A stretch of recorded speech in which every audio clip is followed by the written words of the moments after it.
જાહેર અપીલ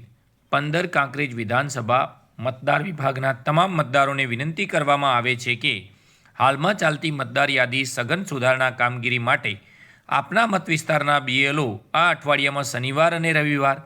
તારીખ 15-16 નવેમ્બરના રોજ તેમજ આવતા અઠવાડિયામાં શનિવાર અને રવિવાર તારીખ 22 નવેમ્બર અને 23 નવેમ્બરના રોજ એમ 4 દિવસ સવારે 9થી બપોરે 1 વાગ્યા સુધી પોતાના મતદાર મથક ઉપર મળશે। મતદારોએ પોતાના ગણતરી પત્રકમાં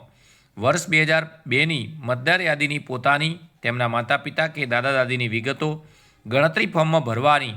હોય બીએલઓ શ્રીની મદદથી તે વિગતો પોતાના મતદાન મથક પર શોધી શકશે તથા નામ ન મળતા કયા પુરાવા રજૂ કરવા તેનું માર્ગદર્શન મેળવી શકશે અને મતદાર પોતાનો ફોટો લગાવીને યોગ્ય રીતે ભરેલી ગણતરી પત્રક બીએલઓને આ તારીખોમાં જમા કરાવી શકશે। જાગૃત અને જવાબદાર નાગરિક તરીકે ગણતરી પત્રકમાં વહેલામાં વહેલી તકે ભરીને બીએલઓ શ્રીને જમા કરાવવું તે મતદાર તરીકેની આપની નૈતિક ફરજ છે। ધન્યવાદ।